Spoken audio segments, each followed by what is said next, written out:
नमस्कार and welcome back. Modi ji ने जनवरी में एक बहुत बड़ी गलती करी और उसकी प्राइस अभी हम पूरा देश वो भुगत रहा है। और बीजेपी ये गलती बार बार कर रही है, ये कोई पहली बार नहीं है। और अब जो आप पैटर्न देख रहे हैं वो पैटर्न बताता हूँ, ये पैटर्न क्या है और अब आपको समझ आएगा कि गलती कौन सी है। और बीजेपी ने ये गलती वैसे करते नहीं है, लेकिन मोदी जी ने गलती कैसे करती, पैटर्न क्या है। अब आप देखिए, जो मैं बता रहा हूं ये कोई स्पेकुलेशन नहीं है, कोई इमोशन नहीं है, वेरीफाइड टाइमलाइन है। आप जाकर देख सकते हैं, डॉक्यूमेंटेड इंसिडेंट्स हैं और कोई कंट्रोवर्सी में क्रिएट करने की कोशिश नहीं कर रहा। जब भी भारत में एक हाई लेवल की अपॉइंटमेंट की जाती है एक विशेष वर्ग की, उसके बाद आपको हमेशा सिक्योरिटी में प्रॉब्लम आती है, इंटेलिजेंस की लीकेज होनी शुरू हो जाएगी और पॉलिटिकल डिस्ट्रप्शन आपके सामने आता है। कोई कोइंसिडेंस नहीं है, सिस्टमेटिक फेलियर है हमारे सिस्टम का। And there is something much deeper which is happening, जिसके ऊपर आपको इंपॉर्टेंस देनी पड़ेगी। पहले आते बिहार के इलेक्शन पे। वहां पे 5 सीटें एआईएमएम जीत गई, ओवैसी जीत गया। अगर आप मैप देखेंगे, वो सारा एरिया है जो वेस्ट बंगाल के बॉर्डर के साथ लगता है। डेमोग्राफी पूरी चेंज कर दी गई पिछले सिर्फ 5-10 सालों में, और वहां पर अब ये कभी हार ही नहीं सकते। वही चीज कांग्रेस के साथ भी है। वो भी जो 5 सीटें जीते हैं, सारी कॉकरोचों के गढ़ की। ये गढ़ पहले कॉकरोचों के थे नहीं, ये बनाए गए, और वो खुश है 6 सीटें जीतकर, क्योंकि उनकी स्ट्रेटजी काम कर रही है। वो गली गली, चप्पा चप्पा वो अपने कब्जे में करते जा रहे हैं। आज 6 जीते, कल को 60 जीतेंगे, क्योंकि अब वो एक रिपल इफेक्ट है। आप खुश हैं कि आपने बिहार जीत लिया, वो खुश है उन्होंने 6 जीत लिए, और अब वो कभी भी वहां से नहीं हारेंगे। ये है उनका टोटल प्लान। अब आते हैं एक और गलती जो मोदी जी ने करी। पहली गलती ये कि डेमोग्राफी चेंज हो रही थी, हमने कुछ नहीं किया, जबकि पीछे 10-15 साल से अपनी ही गवर्नमेंट है। अब जनवरी 2025 में कौन सी गलती करी। एक आदमी है फैज अहमद किदवई, इसको अपॉइंट किया गया हमारा डीजीसीए, यानी कि हमारा एविएशन जो एयरपोर्ट्स हैं उसको रेगुलेटर उसको बनाया गया। कुछ महीने बीते और सडनली हमें पता लगता है कि जो पायलट्स हैं वो बताते हैं कि जीपीएस के अंदर स्पूफिंग हो रही है, न्यू दिल्ली में और मुंबई के अंदर भी। यानी कि नेविगेशन सिस्टम्स को टेक ओवर कर लिया गया है। जो एयरक्राफ्ट्स हैं उनके पास रॉन्ग पोजीशंस जा रही हैं कि भाई वो दिल्ली में लैंड नहीं कर रहे, वो नेपाल के पास कहीं घूम रहे हैं। और डीजीसीए ने एक अर्जेंट ऑर्डर दे दिया कि जितने भी स्पूफिंग के इंसिडेंट्स हैं वो मेरे पास 10 मिनट के अंदर वो रिपोर्ट होने चाहिए। That's it. स्पूफिंग कौन कर रहा है कौन नहीं कर रहा कोई भी मैटर नहीं है।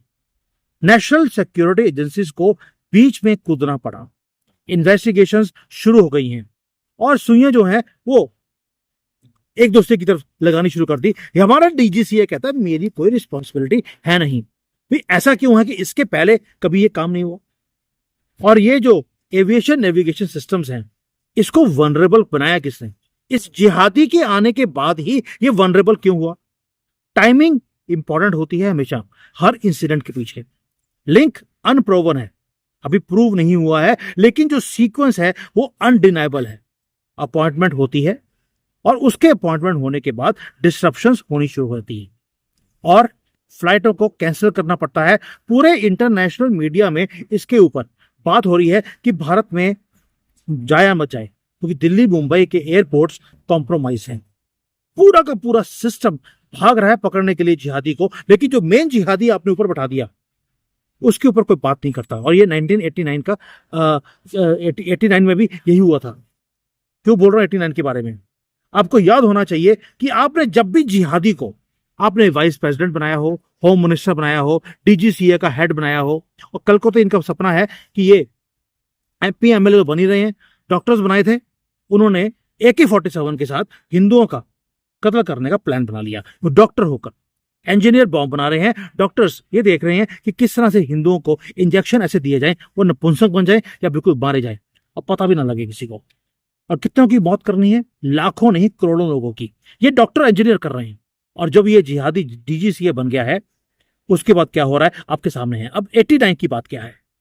89 में अब रिवाइंड कीजिए 35-40 साल पहले, मुफ्ती मोहम्मद शहीद को हमारे ही वाजपेयी जी ने होम मिनिस्टर बना दिया।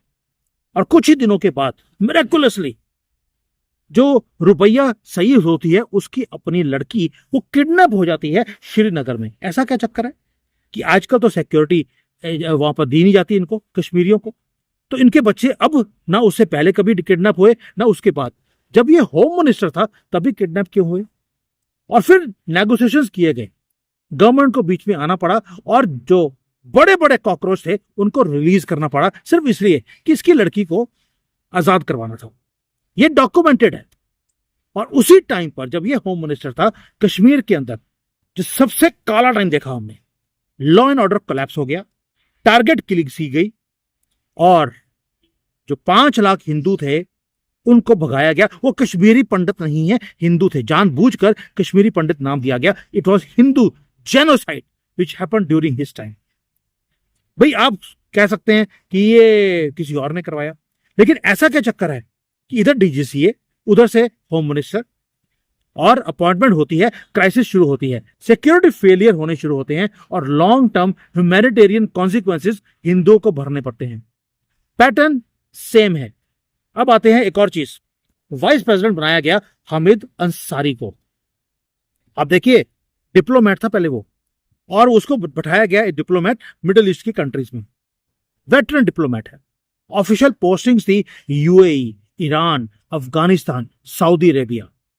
क्यों? क्योंकि वो मुसलमान कंट्रियां थी और वहां पर हमारे रॉ के एजेंट थे। ईरान के अंदर जब ये पोस्टेड था, इसने सारी लिस्ट हमारे रॉ के एजेंट्स की वो सारी वहां पर बता दी और एक एक कर चुन चुन कर मारा गया रॉ के एजेंट्स को। और इसी जिहादी को बाद में वाइस प्रेसिडेंट ऑफ इंडिया बनाया गया। दोस्तों, जितने भी हमारे रिटायर्ड सिक्योरिटी ऑफिशियल्स हैं वो पब्लिकली बोलते हैं कि हमारा पूरा इंडियन इंटेलिजेंस नेटवर्क कॉम्प्रोमाइज कर दिया गया था इस जिहादी के टाइम पर। इसके बाद भी अभी भी हम लोग ऐसे लोगों को बना रहे हैं टॉप पोजीशंस पर भी। क्या आपने सोचा है कभी कि कोई हिंदू बांग्लादेश में या पाकिस्तान में वो बहुत बड़ी पोस्ट पे आ गया हो? कभी भी नहीं। तो ऐसा क्या चक्कर है कि जब हमारे पास, हिंदुओं के पास, पाकिस्तान बांग्लादेश में कोई राइट्स नहीं है तो इनको राइट यहां पे क्यों दिया जा रहा है?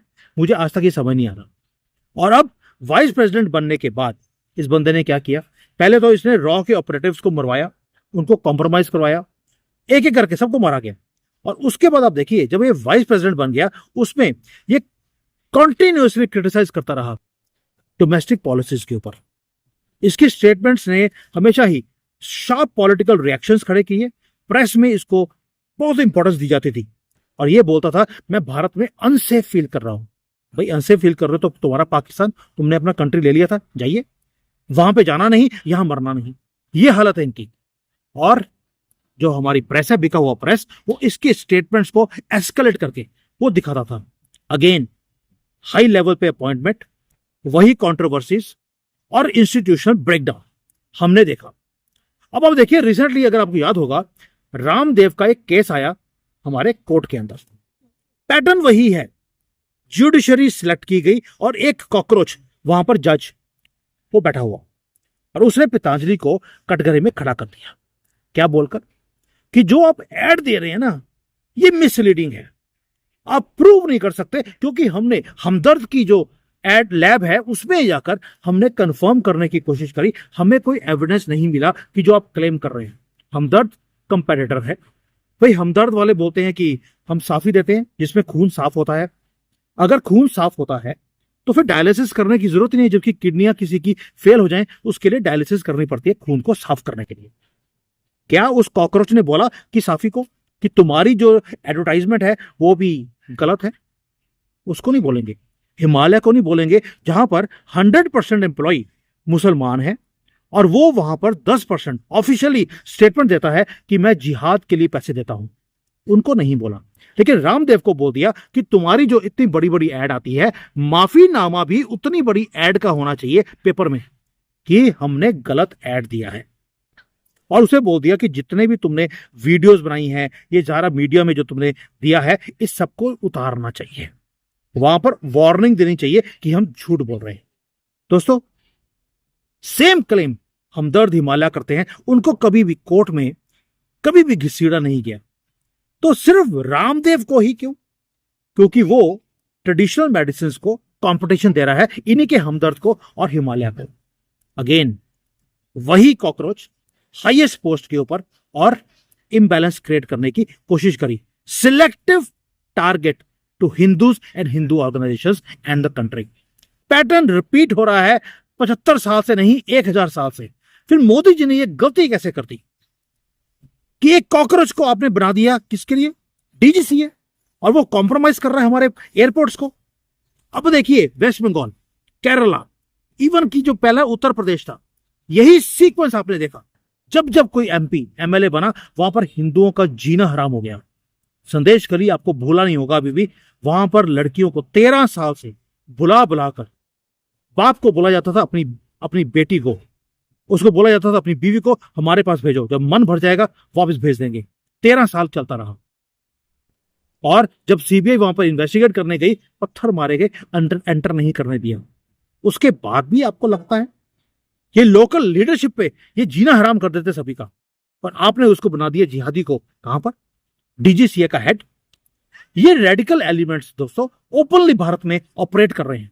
अब तो आपको पता लग गया, ये पढ़ लिख भी जाए, आपने कंप्यूटर दिया इनको पढ़ने के लिए, इन्होंने उसमें ये देखा, टाइप किया how to make a bomb, how to kill people in crowds. और इनको तो पकड़ने के लिए जो हमारी लॉ एनफोर्समेंट एजेंसीज हैं वो भी हेजिटेट करती। क्यों? जम्मू कश्मीर में आप देख लीजिए, जहां पर इनके एविडेंस पड़े थे उस पूरे थाने को ब्लास्ट कर दिया। आज हम यहां पर बैठकर, हमारे पास पावर नहीं है, हम सिर्फ रिपोर्टिंग कर सकते हैं कि क्या हो रहा है। और जब ऐसी बातें करने की कोशिश करते हैं तो हमारा जो बिका हुआ मीडिया है वो इस पूरी डिबेट को पोलराइज कर देता है। दोस्तों जहां से मर्जी स्टेट में चले जाइए, जितने मर्जी सालों का बीच में डिफरेंस हो, पैटर्न सेम है। लीडरशिप शिफ्ट हो सकती है, लेकिन इनका पैटर्न, इनका सोचने का तरीका और काम करने का वही जिहादीपन, वो कम नहीं हो सकता। और 100 करोड़ हिंदू विटनेस कर रहा है कि क्या गलतियां वाजपेयी जी ने की थी, वही गलतियां शायद मोदी जी भी कर रहे हैं। वैसे मोदी जी किसी भी मुसलमान को कभी इसीलिए टिकट देते नहीं है। लेकिन मेरा क्वेश्चन एक ही है, जब पैटर्न सेम है, आपको मालूम है ये पैटर्न, फिर आप रिपीट क्यों कर रहे हैं? Big question. Why is our government across parties, across 75 years continue making the same decisions जो हमारे देश को रिस्कीपन की तरफ वो लेके जा रहा है? क्या विस्की पीकर रिस्की हो रहा है? मुझे समझ नहीं आ रहा। मोदी वैसे पीते नहीं है, लेकिन डिसीजन ऐसा ही लग रहा है मुझे। अब कई लोगों ने मुझे ईमेल किया, सर आप ना मोदी जी को क्रिटिसाइज बहुत कर रहे हो। Not at all. जो तरक्की मोदी जी ने कर दी है 10 साल में, 100 साल में भारत नहीं कर सकता था, मैं बार बार बोल रहा हूं। लेकिन जिहादियों का नेटवर्क ये पनपता जा रहा है, और आपने जिहादी को डीजीसीए बना दिया। दोस्तों आप ब्यूरोक्रेटिक रोटेशन कर सकते हैं, अपॉइंटमेंट्स रूटीन हो सकती हैं, लेकिन आपको जो मेजर जो अपॉइंटमेंट्स हैं उसको तो सोच समझ के देना चाहिए। वो तो गवर्नमेंट के हाथ में है, और अगर नहीं करेंगे ये सिस्टमैटिकली देश को ये वीक करते जाएंगे। ऐसे इंसिडेंट्स, अभी स्पूफिंग हो रही है एयरपोर्ट के ऊपर, ये नहीं पता कि प्लेन वो हाईवे पे लैंड करेगा या रनवे पे, क्योंकि सिस्टम्स को कॉम्प्रोमाइज कर दिया गया है। पॉलिटिकल कॉम्प्रोमाइज ऑलरेडी इस देश में ऑलरेडी था। आप देख लीजिए, ये कॉकरोच पकड़े गए हैं AK-47 के साथ, और क्या बोला जा रहा है, ये तो पढ़े लिखे लोगों को भी छोड़ते नहीं है मोदी जी। क्यों? क्योंकि उनकी फ्रीडम बॉम्ब ब्लास्ट करने की, लड़कियां उठाने की और रेजिन डालकर 100-200 करोड़ हिंदुओं को मारने की वो छीन ली है मोदी जी ने। उनको सपोर्ट करना शुरू कर दिया। दोस्तों ये पैटर्न था। अभी तो पैटर्न कितने हैं, ये तो सिर्फ मैंने 3-4 दिखाए आपको। होम मिनिस्टर बन जाए या वाइस प्रेसिडेंट, वो डॉक्टर बन जाए, इंजीनियर बन जाए, वो डीजीसीए का हेड बन जाए, वो कुछ भी बन जाए, वो मुसलमान ही रहेगा। और मोदी जी को बोला जाता है आप मंदिर क्यों जाते हैं? भाई उनका फेथ है। जब आप अपनी गंदी वाली टोपी डालकर और गंदी सी मस्जिद में जाना आपको अलाउड है, तो मोदी को नहीं है? क्या वो प्रधानमंत्री नहीं है? आपको बोला जाता है आप सेकुलर बने, लेकिन हम मुसलमान तो मुसलमान ही रहेंगे, यानी कि गंदगी में पैदा हुए गंदगी में मर जाएंगे, वो एक्सेप्टेबल है। लेकिन आप सेकुलर से आप हिंदू नहीं बन सकते। दोस्तों ये जो एक्सप्लेनेशन दिया मैंने आपको, ये कोई कॉन्स्पिरेसी नहीं है, ये ब्लाइंड स्पॉट्स हैं हमारी कंट्री की गवर्नेंस के। आप जाकर कंफर्म कर सकते हैं। फैज अहमद किदवई, ये जिहादी डीजीसीए अपॉइंट होता है आपकी स्पूफिंग एपिसोड्स दिल्ली में और सब जगह शुरू हो जाती है। मुफ्ती सईद होम मिनिस्टर बनता है और उसके टेन्योर में उसकी लड़की किडनैप होती है, प्रिजनर्स को छोड़ दिया जाता है, जिसमें बड़े बड़े आज पाकिस्तान में पनप रहे हैं और भारत के ऊपर अटैक कर रहे हैं। कश्मीरी हिंदुओं को भागना पड़ा, लड़कियों के रेप हुए, कत्ल हो गए। हामिद अंसारी डिप्लोमेटिक पोजीशंस, हमारा पूरा का पूरा सिस्टम तहस नहस कर दिया। और सुप्रीम कोर्ट के अंदर केस लगता है रामदेव के खिलाफ और जो जज है वो जिहादी होता है। और ये क्रैकडाउन पूरे देश में इनके ऊपर हो ही नहीं रहा। आपको लगता है बिहार आप जीत गए, लेकिन जहां पर आप हारे हैं आप उन एरियाज का हाल देखिए। 100% डेमोग्राफी पहले चेंज करी उन्होंने 5-10 साल और फिर आप बिहार जीत के दिखाइए। वेस्ट बंगाल ऑलरेडी आपके हाथों से निकल चुका है और वही पैटर्न वो बांग्लादेश में उन्होंने ऑलरेडी किया था, जो पाकिस्तान भी किया था, हिंदुओं का जेनोसाइड, वही भारत में हो रहा है और हिंदुस्तान के अंदर ये हमारा हाल है। दोस्तों ये सारी चीजें डॉक्यूमेंटेड आपके सामने है, पैटर्न आपके सामने है, बट ओनली थिंग इज कि इसके ऊपर अटेंशन देने की बात है। हमारी सिक्योरिटी फोर्सेस में कहां कहां ये बैठे हैं, कौन सी इंस्टीट्यूशन में, कहां पे एविएशन में, इंटेलिजेंस एजेंसीज में, कोर्ट्स में के अंदर, वहां पर ट्रांसपेरेंसी चाहिए कि आप इनकी अपॉइंटमेंट ना करें, not at the top level. ओ भाई जो थाने में जहां पर आपने इनको सिर्फ छोटी सी पोस्ट दी है हवलदार की, कि वहां पर एविडेंस खत्म करते हैं ताकि इनके कॉकरोच जब उनका केस जाए कोर्ट में वो छूट जाए। क्या करेंगे आप? और आर्मी में कितने लोग इनके होंगे और कितने कॉम्प्रोमाइज किया होगा वो मुझे बताने की जरूरत नहीं है। और पब्लिक आंसर मांग रही है आप, based on facts, not on fear. और मैं ये वीडियो पूरी इन्वेस्टिगेशन करने के बाद बना रहा हूं और ये सीक्वेंस रिपीट होता जा रहा है। और मोदी जी ये गलती क्यों कर रहे हैं या गलती हो कैसे गई? ऑफकोर्स मोदी जी ने उसकी अपॉइंटमेंट नहीं करी, मोदी जी की टीम ने करी है। He should be held responsible. और ये मैं कोई हेट स्पीच की बात नहीं कर रहा हूं, ये रिस्पॉन्सिबिलिटी की बात कर रहा हूं जो हमें गवर्नमेंट को अब उठानी पड़ेगी। Thank you. जय हिंद, वंदे मातरम।